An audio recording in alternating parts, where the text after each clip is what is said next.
दोस्तों, ये वाकया है एक गरीब मगर ईमानदार लड़के फैजान और एक जिन्न लड़की की। बहुत पुराने जमाने की बात है, जब दुनिया अभी जवान थी और इंसान अपने रब की इबादत में मशगूल थे। एक छोटे से गांव में एक गरीब लड़का रहता था जिसका नाम फैजान था। फैजान के माता पिता का इंतकाल बचपन में ही हो गया था और वह अपनी दादी के साथ एक टूटी फूटी झोपड़ी में रहता था। फैजान की जिंदगी मुश्किलों से भरी थी, लेकिन उसके दिल में अल्लाह पर ईमान बहुत मजबूत था। वह रोज अपनी नमाजें अदा करता और अपनी दादी की देखभाल करता। गाँव के लोग उसे उसकी नेक नियत और मेहनती स्वभाव के लिए जानते थे। एक दिन जब वह जंगल से लकड़ियां इकट्ठा करके लौट रहा था तो उसे एक पुराना कुआं दिखाई दिया। यह कुआं गांव से दूर था और लोगों ने इसे जिन्नात का मकान बताकर आने से मना किया था, लेकिन फैजान को प्यास लगी थी और वह कुएं के पास गया। जैसे ही उसने कुएं में झांका, उसे अचानक एक आवाज सुनाई दी, ऐ इंसान के बच्चे, तुम्हें हिम्मत कैसे हुई हमारे मकान में आने की? फैजान डर गया, लेकिन फिर उसने बिस्मिल्लाह पढ़ा और हिम्मत से जवाब दिया, मुझे सिर्फ प्यास लगी थी, मेरा कोई इरादा नहीं था तुम्हारे मकान में दखल देने का। कुएं से एक धुंधला सा प्रकाश निकला और फैजान की आंखों के सामने एक खूबसूरत लड़की नमूदार हुई।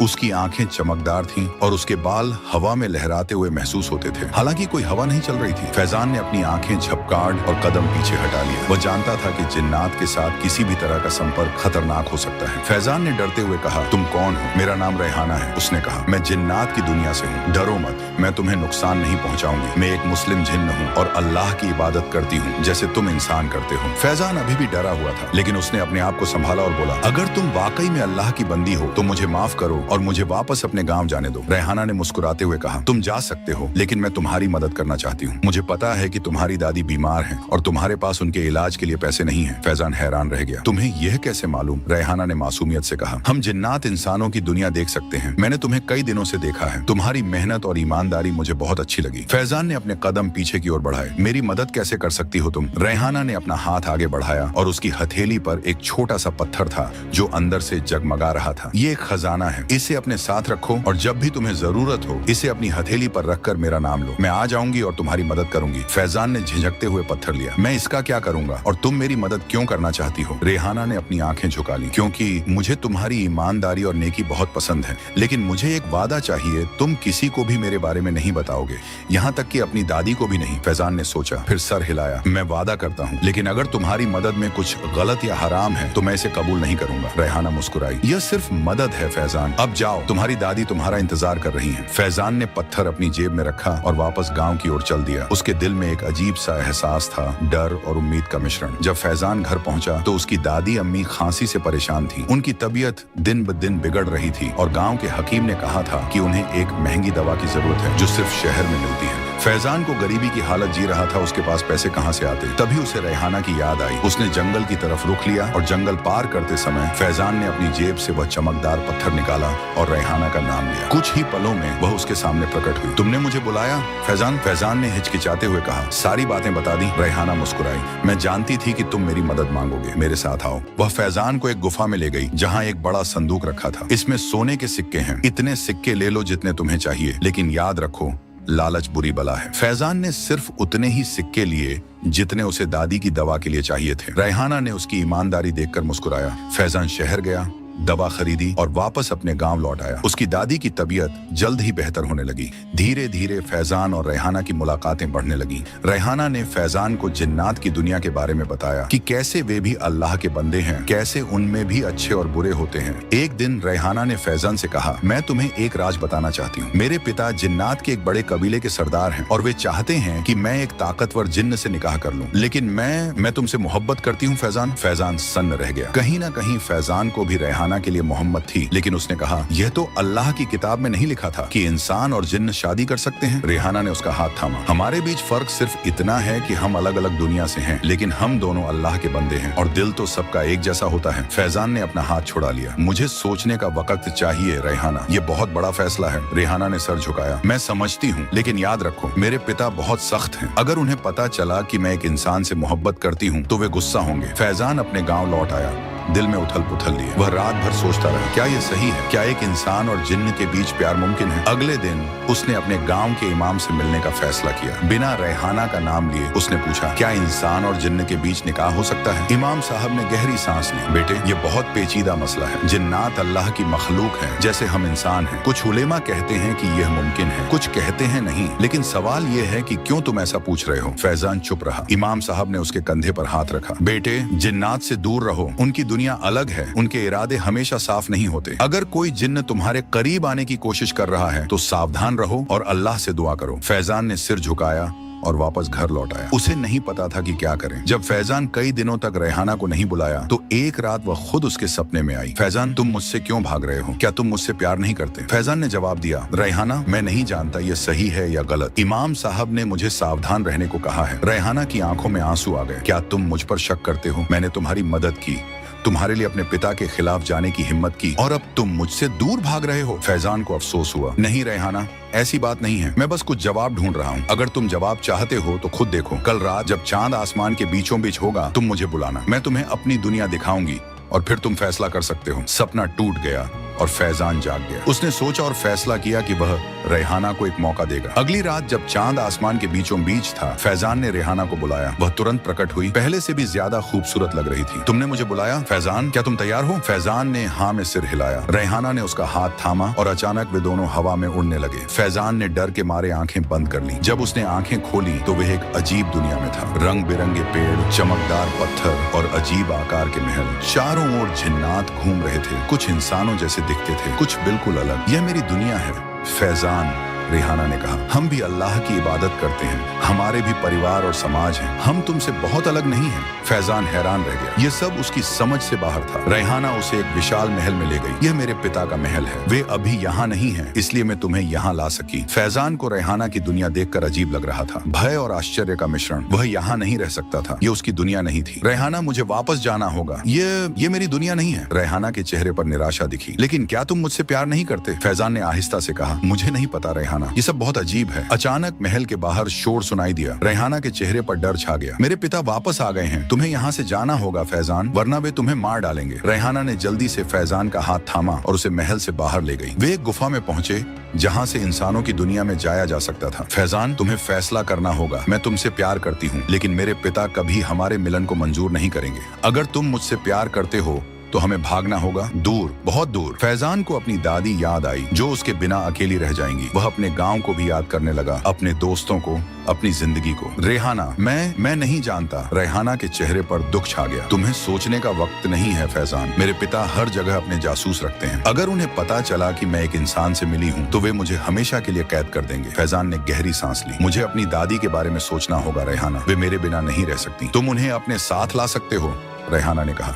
हम तीनों साथ रहेंगे, कहीं दूर। फैजान ने सोचा, मुझे कुछ दिन चाहिए रेहाना, मैं अपनी दादी से बात करूंगा, उन्हें तैयार करूंगा, फिर हम जाएंगे। रेहाना ने असहमति से सिर हिलाया। हमारे पास वक्त नहीं है फैजान, मेरे पिता जल्द ही सब कुछ जान जाएंगे। सिर्फ 3 दिन रेहाना, मुझे सिर्फ 3 दिन दो। रेहाना ने हाँ में सिर हिला दिया। ठीक है, 3 दिन, लेकिन याद रखो ये खतरनाक है। वह फैजान को वापस उसके गांव ले आई और अंधेरे में गायब हो गई। अगले दिन फैजान बेचैन था। उसे समझ नहीं आ रहा था कि क्या करे। वह अपनी दादी को ऐसे कैसे छोड़ सकता था? लेकिन अगर वह रेहाना को इनकार करता तो क्या होगा? वह अपनी दादी के पास गया, जो अब ठीक हो रही थी। दादी, अम्मी, अगर मैं आपको बताऊं कि मुझे दूर जाना है तो आप क्या कहेंगी? दादी ने उसे गौर से देखा। क्या बात है फैजान, तुम परेशान लग रहे हो। फैजान ने सच बताने का फैसला किया। वह दादी को सब कुछ बता देगा, रेहाना के बारे में, जिन्नात की दुनिया, सब कुछ। लेकिन जैसे ही वह कुछ कहने वाला था, दरवाजे पर दस्तक हुई। बाहर गांव का चौकीदार खड़ा था। फैजान, इमाम साहब तुम्हें फौरन बुला रहे हैं, कुछ जरूरी बात करनी है। फैजान हैरान रह गया। क्या इमाम साहब को कुछ पता चला गया था? वह मस्जिद पहुंचा जहां इमाम साहब उसका इंतजार कर रहे थे। उनके साथ एक बूढ़ा आदमी था जिसे फैजान नहीं पहचानता था। फैजान, ये शेख अब्दुल्ला हैं, ये हमारे पड़ोसी गाँव से आए हैं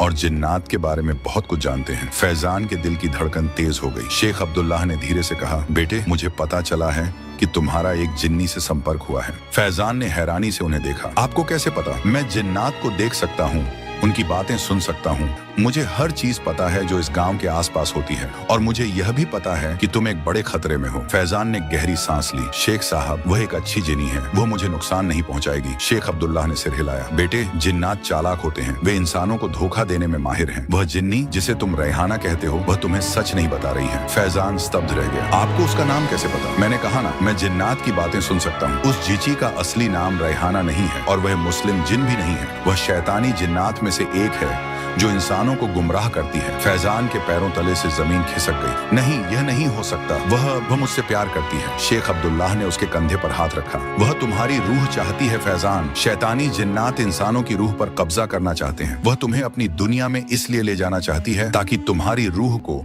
अपने कब्जे में ले सके। फैजान को याद आया कि कैसे रेहाना उसे अपनी दुनिया में ले गई थी, कैसे वह चाहती थी कि वह सब कुछ छोड़कर उसके साथ भाग जाए, लेकिन उसने मेरी मदद की। मेरी दादी के लिए दवा, वह तुम्हारा भरोसा जीतना चाहती थी फैजान। शैतानी जिन्नात ऐसे ही काम करते हैं, पहले मदद करके तुम्हारा भरोसा जीतते हैं, फिर तुम्हें धोखा देते हैं। फैजान के दिमाग में सब कुछ घूमने लगा। क्या यह सच हो सकता था? क्या रेहाना वाकई उसे धोखा दे रही थी? इमाम साहब ने फैजान से कहा, बेटे, शेख अब्दुल्लाह तुम्हारी मदद कर सकते हैं। शेख अब्दुल्लाह ने कहा, हमें जल्दी करनी होगी। अगर वह जिन्नी तुम्हें अपनी दुनिया में ले गई तो तुम हमेशा के लिए खो जाओगे। फैजान ने सोचा, क्या वह शेख अब्दुल्लाह पर भरोसा कर सकता था या फिर रेहाना सच कह रही थी? उसने फैसला किया कि वह खुद पता लगाएगा। मुझे कुछ वक्त चाहिए शेख साहब, मैं कल सुबह आपके पास आऊंगा। शेख अब्दुल्लाह ने हामी भरी। ठीक है, लेकिन सावधान रहना। और हाँ, ये ले लो। उन्होंने फैजान को एक छोटा सा ताबीज दिया। इसे अपने पास रखो, ये तुम्हें उस जिन्नी के जादू से बचाएगा। फैजान ने ताबीज लिया और घर लौट आया। उसका दिमाग अलग अलग विचारों से भरा था। रात को फैजान ने रेहाना को बुलाने का फैसला किया। उसे सच जानना था। कुछ देर बाद रेहाना प्रकट हुई, लेकिन वह अजीब सी लग रही थी, जैसे वह दर्द में हो। फैजान, तुमने मुझे क्यों बुलाया? उसकी आवाज में दर्द था। फैजान ने गौर से उसे देखा। रेहाना,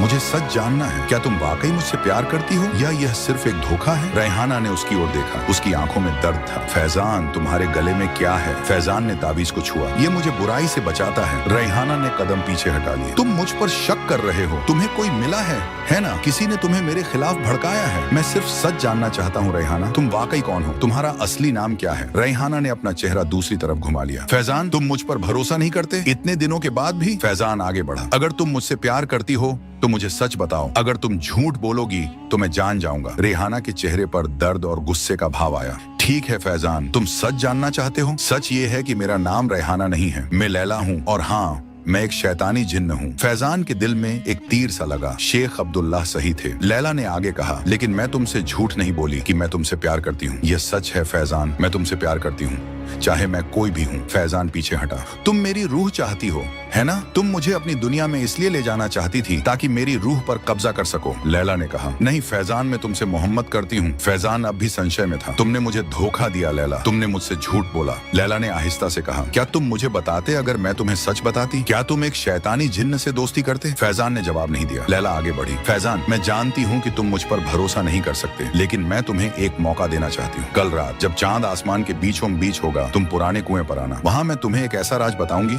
जो तुम्हारी जिंदगी बदल देगा। फैजान हिचकिचाया। मुझे क्यों आना चाहिए? क्योंकि फैजान, तुम्हारी दादी की जिंदगी खतरे में है और सिर्फ मैं उन्हें बचा सकती हूँ। इससे पहले कि फैजान कुछ कह पाता, लैला गायब हो गई। फैजान रात भर सोचता रहा, क्या वह लैला पर भरोसा कर सकता था? क्या उसकी दादी वाकई खतरे में थी? सुबह उसने अपनी दादी को देखा। वे फिर से खांस रही थी और उनकी हालत पहले से बदतर लग रही थी। फैजान अपनी दादी की हालत देख न सका। फैजान ने फैसला किया कि वह लैला से मिलेगा। शायद वह सच कह रही थी, शायद वह वाकई उसकी दादी की मदद कर सकती थी। रात को जब चांद आसमान के बीचों बीच था, फैजान पुराने कुएं पर पहुंचा। वहाँ अंधेरे में लैला उसका इंतजार कर रही थी। फैजान ने कहा, तुमने मेरी दादी के साथ क्या किए हो? तुम मेरी दादी को धमकी दे रही हो? लैला ने सिर हिलाया। नहीं फैजान, मैं धमकी नहीं दे रही, ये सच है। तुम्हारी दादी पर एक बुरी रूह का साया है। उस दवा में जो मैंने तुम्हें दी थी एक जादू था। वह जादू उन्हें थोड़े समय के लिए ठीक कर देगा, लेकिन फिर वे और भी बीमार हो जाएंगी। सिर्फ मैं उस जादू को हटा सकती हूँ। फैजान के दिल में गुस्सा और डर का मिश्रण था। तुमने मेरी दादी को जादू कर दिया? मुझे माफ करो फैजान, मुझे तुम्हारा भरोसा जीतना था, लेकिन अब मैं सब ठीक करना चाहती हूँ। लैला ने अपनी हथेली पर एक छोटा सा पत्थर रखा, वही पत्थर जो उसने फैजान को दिया था। इस पत्थर में बहुत ताकत है फैजान, वह तुम्हारी दादी को बचा सकता है, लेकिन एक शर्त पर। फैजान ने पूछा, कौन सी शर्त? तुम्हें मेरे साथ आना होगा फैजान, मेरी दुनिया में हमेशा के लिए। फैजान के दिल की धड़कन तेज हो गई। और अगर मैं इनकार कर दूं? लैला ने उदास होकर कहा, तब तुम्हारी दादी बच नहीं पाएंगी, वह जादू उन्हें ले जाएगा। फैजान ने अपने गले में पहने ताबीज को हुआ। तुम मुझसे प्यार करती हो लैला? लैला ने आंखें झुका ली। हाँ फैजान, मैं तुमसे बहुत प्यार करती हूँ। तो फिर मुझे मजबूर क्यों कर रही हो? अगर तुम मुझसे प्यार करती हो तो मुझे आजाद छोड़ दो। लैला ने उससे कहा, यह इतना आसान नहीं है फैजान। मेरे पिता, वे हमारे मिलन को कभी स्वीकार नहीं करेंगे। अगर तुम मेरे साथ नहीं आए तो वे मुझे सजा देंगे। तुम्हारे पिता कौन है लैला? लैला ने गहरी सांस ली। मेरे पिता शैतानी जिज्ञात के राजा हैं। वे चाहते हैं कि मैं एक शक्तिशाली जिन्न से शादी करूं, लेकिन मैंने इनकार कर दिया क्योंकि मैं तुमसे प्यार करती हूँ। फैजान को भरोसा नहीं हो रहा था। तुम मुझसे झूठ बोल रही हो लैला? तुम्हारे पिता तुम्हें सजा नहीं देंगे। तुम मुझे डरा रही हो ताकि मैं तुम्हारे साथ चला जाऊं। लैला के चेहरे पर दर्द का भाव आया। नहीं फैजान, ये सच है। मैं तुम्हें कभी नुकसान नहीं पहुंचाऊंगी। फैजान ने अपना हाथ आगे बढ़ाया। तुम मेरी दादी को बचाओ लैला, उन पर से जादू हटाओ और मैं तुम्हें वादा करता हूँ कि मैं तुम्हारे साथ जाऊंगा। लैला मुस्कुराई। तुम वादा करते हो? हाँ, मैं वादा करता हूँ। लैला ने पत्थर को फैजान की हथेली पर रखा। इस पत्थर को अपनी दादी के पास रखना, जादू टूट जाएगा और वे ठीक हो जाएंगी। लेकिन याद रखो फैजान, जब चांद फिर से आसमान के बीचों बीच होगा, तुम्हें मेरे पास आना होगा। अगर तुम नहीं आए तो जादू वापस आ जाएगा और इस बार कोई इलाज नहीं होगा। फैजान ने सर हिलाया। मैं आऊंगा लैला, मैं अपना वादा निभाऊंगा। लैला गायब हो गई और फैजान जल्दी से अपने घर की ओर भागा। उसकी दादी अब बहुत कमजोर हो गई थी और लगातार खांस रही थी। उसने पत्थर को अपनी दादी के पास रखा। पत्थर से एक हल्की रोशनी निकली और अचानक उसकी दादी की खांसी रुक गई। उनका चेहरा शांत हो गया और वे गहरी नींद में सो गई। फैजान ने राहत की सांस ली। लैला ने सच कहा था, उसकी दादी पर जादू था और अब वह टूट गया था। अगली सुबह फैजान की दादी बिल्कुल ठीक हो गई थी। उन्होंने कहा कि वे पहले कभी इतनी अच्छी महसूस नहीं कर रही थी। फैजान खुश था लेकिन उसके दिल में डर भी था। आज रात उसे लैला के पास जाना था अपने वादे के अनुसार। वह अपनी दादी को कैसे छोड़ सकता था? फैजान ने सब कुछ बताने का फैसला किया। वह अपनी दादी को लैला के बारे में, जिन्नात के बारे में सब कुछ बता देगा। लेकिन जैसे ही वह कुछ कहने वाला था, दरवाजे पर दस्तक हुई। बाहर शेख अब्दुल्लाह खड़े थे। शेख साहब, आप कहाँ थे? फैजान ने पूछा। शेख अब्दुल्लाह ने गंभीर स्वर में कहा, फैजान, हमें बात करनी है अकेले में। वे दोनों बाहर गए जहाँ कोई उन्हें सुन न सके। फैजान, मुझे पता है कि तुम कल रात लैला से मिले थे। फैजान हैरान रह गया। आपको कैसे पता? मैंने कहा था ना, मैं जिन्नात को देख सकता हूँ, उनकी बातें सुन सकता हूँ। मैं जानता हूँ कि उसने तुम्हारी दादी पर जादू किया था और अब उसने तुमसे वादा लिया है कि तुम उसके साथ जाओगे। फैजान ने सर झुकाया। हाँ शेख साहब, मैंने वादा किया है और मुझे अपना वादा निभाना होगा। शेख अब्दुल्लाह ने उसके कंधे पर हाथ रखा। बेटे, वो तुम्हें धोखा दे रही है। अगर तुम उसके साथ गए तो तुम हमेशा के लिए खो जाओगे। तुम्हारी रूह उसकी हो जाएगी। फैजान ने हैरानी से पूछा, लेकिन उसने मेरी दादी को बचाया। वह सच कह रही होगी। शायद वह वाकई मुझसे प्यार करती है। शेख अब्दुल्लाह ने गंभीरता से कहा, वह तुम्हारी दादी को इसलिए बचाया क्योंकि वह तुम्हें चाहती है। फैजान, शैतानी जिन्नात इसी तरह काम करते हैं। वे पहले मदद करके तुम्हारा भरोसा जीतते हैं, फिर तुम्हें धोखा देते हैं। फैजान ने गहरी सांस ली। तो मैं क्या करें रोक साहब? मैंने वादा किया है। शेख अब्दुल्लाह ने एक छोटा सा बटुआ निकाला। इसमें एक तावीज है जो तुम्हें उसके जादू से बचाएगा। आज रात जब तुम उससे मिलने जाओ, इसे अपने साथ रखना। जब वह तुम्हें अपनी दुनिया में ले जाने की कोशिश करे, इसे उसकी ओर फेंक देना और आऊजु बिल्लाह मिन शैतानिर रजीम कहना। उसका जादू टूट जाएगा और वह हमेशा के लिए चली जाएगी। फैजान ने बटुए को लिया और अपनी जेब में रख लिया। शुक्रिया शेख साहब। शेख अब्दुल्लाह ने उसे दुजा दी और चले गए। रात को जब चांद आसमान के बीचों बीच था, फैजान पुराने कुएं पर पहुंचा। वहां अंधेरे में लैला उसका इंतजार कर रही थी। तुम आए फैजान, मुझे पता था कि तुम अपना वादा निभाओगे। फैजान ने कदम आगे बढ़ाया। हाँ लैला, मैं अपना वादा निभाने आया हूँ। लैला ने अपना हाथ आगे बढ़ाया। तो चलो फैजान, मेरी दुनिया में हम हमेशा साथ रहेंगे। फैजान ने उसका हाथ थाम लिया, लेकिन दूसरे हाथ से उसने जेब से बटुआ निकाला। लैला, मुझे एक बात बताओ, क्या तुम सच में मुझसे प्यार करती हो या यह सिर्फ एक धोखा है? लैला ने उसकी आंखों में देखा। फैजान, मैं तुमसे बहुत प्यार करती हूँ। हाँ, मैंने तुम्हारी दादी पर जादू किया था, लेकिन सिर्फ इसलिए क्योंकि मैं तुम्हें अपने पास चाहती थी। मेरे पिता मुझे सजा देंगे अगर मैं तुम्हें अपने साथ नहीं लाई। फैजान ने बटुए को कसकर पकड़ा। और अगर मैं तुम्हारे साथ गया तो क्या होगा? मैं अपनी दादी को फिर कभी नहीं देख पाऊंगा। लैला ने उदास होकर कहा, नहीं फैजान, एक बार जब तुम हमारी दुनिया में आ जाओगे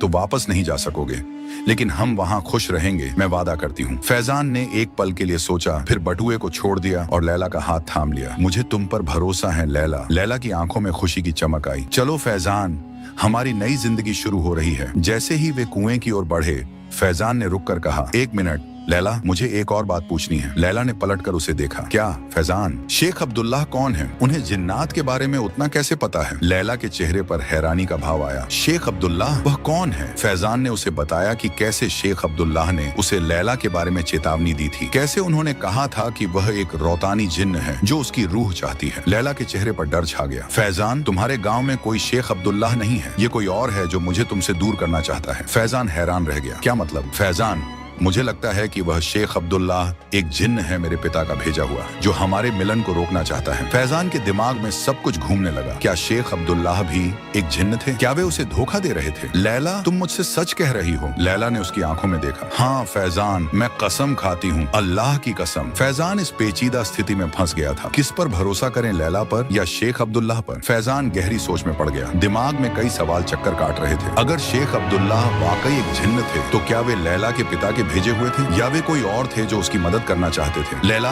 अगर शेख अब्दुल्लाह एक जिन्न है तो उन्होंने मुझे तुम्हारे खिलाफ क्यों भड़कामा? वे तुम्हारे बारे में इतना कुछ कैसे जानते हैं? लैला ने आहिस्ता से कहा। फैजान, जिन्नात की दुनिया में भी राजनीति है, जैसे इंसानों की दुनिया में। मेरे पिता के कई दुश्मन हैं जो उनकी सत्ता पर कब्जा करना चाहते हैं। मुझे लगता है कि यह शेख अब्दुल्लाह उन्हीं में से एक हैं जो मुझे नुकसान पहुंचाकर मेरे पिता को कमजोर करना चाहते हैं। फैजान सोच में पड़ गया। लेकिन उन्होंने मुझे एक तावीज दिया था जिसने तुम्हें दर्द दिया, क्या वह भी झूठ था? लैला ने सर झुकाया। नहीं, वह तावीज असली था। उसमें ऐसी आयतें थीं जो शैतानी जिन्नात को दूर रखती हैं। और हाँ, मैं एक शैतानी जिन्न हूँ फैजान, लेकिन इसका मतलब यह नहीं कि मैं बुरी हूँ। जैसे इंसानों में अच्छे और बुरे होते हैं, वैसे ही जिन्नात में भी होते हैं। मैंने अल्लाह की इबादत करना शुरू कर दिया है फैजान, तुम्हारी वजह से। फैजान को लैला की बातों पर भरोसा नहीं हो रहा था। लैला, तुमने कहा था कि तुम्हारे पिता तुम्हें सजा देंगे अगर तुम मुझे अपने साथ नहीं लाई, क्या यह भी झूठ था? लैला ने गहरी सांस ली। नहीं फैजान, ये सच है। मेरे पिता ने मुझे आखिरी मौका दिया है। अगर मैं तुम्हें अपनी दुनिया में नहीं लाई तो वे मुझे हमेशा के लिए कैद कर देंगे, और अगर मैं तुम्हारे साथ गया तो क्या होगा? मैं अपनी दादी को फिर कभी नहीं देख पाऊंगा। लैला ने उदास होकर कहा। फैजान, मैं तुम्हें वापस आने की इजाजत नहीं दे सकती, लेकिन मैं वादा करती हूँ कि तुम्हारी दादी का ख्याल रखा जाएगा। मैं अपने विश्वसनीय जितरात को भेजूंगी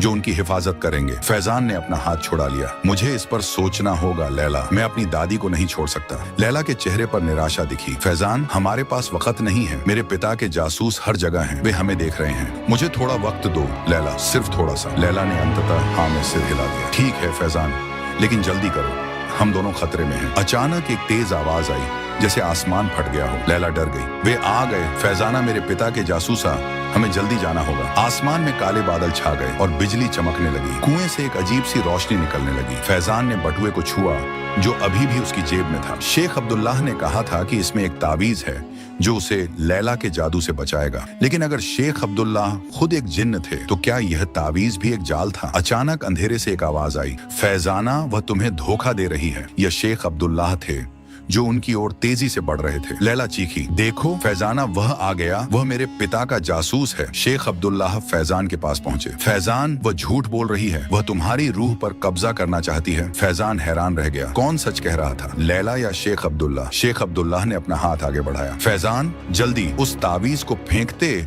और आऊजू बिल्लाह मिनश शैतानिर रजीम कहो। लैला ने फैजान का हाथ पकड़ा। नहीं फैजान, उस पर भरोसा मत करो, वह तुम्हें मुझसे दूर ले जाना चाहता है। फैजान ने दोनों को देखा। उसके दिमाग में सवालों का तूफान उठ रहा था। सच क्या था? कौन उसका दोस्त था और कौन दुश्मन? अचानक एक और आवाज आई, एक बुजुर्ग की आवाज। फैजान, बेटे। फैजान ने पलट कर देखा। वहाँ कुछ दूरी पर उसकी दादी खड़ी थी। दादी, अम्मी, आप यहाँ क्या कर रही हैं? उसकी दादी आगे बढ़ी। बेटे, मैं तुम्हारा इंतजार कर रही थी। जब तुम घर नहीं लौटे तो मुझे फिक्र हुई। लैला और शेख अब्दुल्लाह दोनों ही फैजान की दादी को देखकर हैरान रह गए। दादी ने धीरे धीरे उनकी ओर देखा। तो यह है वह जिन्नी लड़की जिसने तुम्हें धोखा दिया, उन्होंने लैला की ओर इशारा करते हुए कहा। फिर शेख अब्दुल्लाह की ओर मुड़कर बोली, और तुम जो खुद को इंसान बताते हो, तुम भी एक जिन्न हो, है ना? फैजान हैरान रह गया। दादी, अम्मी, आपको कैसे पता? दादी मुस्कुराई। बेटे, मैं उतनी भी अनजान नहीं हूँ। मुझे पता था कि तुम किसी मुसीबत में हो। मैंने तुम्हारी चिंता की और इसलिए मैंने तुम्हारा पीछा किया। दादी ने अपने कपड़ों से एक छोटा सा किताब निकाला, कुरान शरीफ। इसे मैं हमेशा अपने साथ रखती हूँ फैजान। अल्लाह का कलाम हमें हर बुराई से बचाता है। शेख अब्दुल्लाह पीछे हट गए। उनके चेहरे पर डर का भाव था। लैला भी कदम पीछे की ओर ले रही थी। दादी ने आगे बढ़कर फैजान का हाथ थामा। चलो बेटे, घर चलते हैं। फैजान ने लैला की ओर देखा जो अभी भी खड़ी थी। उसकी आंखों में आंसू थे। लैला, तुमने मुझसे झूठ बोला। लैला ने सिर झुका लिया। फैजान, मैंने तुमसे झूठ नहीं बोला कि मैं तुमसे प्यार करती हूँ। ये सच है, लेकिन हाँ, मैंने तुम्हें अपनी दुनिया में ले जाना चाहा क्योंकि मैं तुम्हें अपने पास रखना चाहती थी। फैजान ने अपनी दादी का हाथ कसकर थामा। मुझे माफ करो लैला, लेकिन मैं अपनी दुनिया नहीं छोड़ सकता। दादी ने कुरान शरीफ ऊपर उठाया और आयतुल कुर्सी पढ़ना शुरू किया। अल्लाहु ला इलाहा इल्ला हुवल हय्युल कय्यूम। जैसे जैसे वे आयतें पढ़ती गईं, लैला और शेख अब्दुल्ला दोनों असहज होने लगे। उनके चेहरों पर दर्द का भाव आया। अचानक एक तेज रोशनी चमकी और जब फैजान ने फिर से देखा तो लैला और शेख अब्दुल्ला गायब हो गए थे। कुआं भी अब एक साधारण कुआं लग रहा था, बिना किसी अजीब रोशनी के। दादी ने गहरी सांस ली और कुरान शरीफ को अपने सीने से लगाया। चलो बेटे, अब सब ठीक है। फैजान दादी के साथ घर की ओर चल दिया, दिल में अजीब से एहसास के साथ राहत और दुख का मिश्रण। कई दिन बीत गए। फैजान अपनी दादी के साथ रहा, उन्हें हर तरह से खुश रखने की कोशिश करता, लेकिन उसके दिल में एक अजीब सा खालीपन था, जैसे कुछ गुम हो गया हो। एक दिन जब वह जंगल से लकड़ियां इकट्ठा करके लौट रहा था, उसका कदम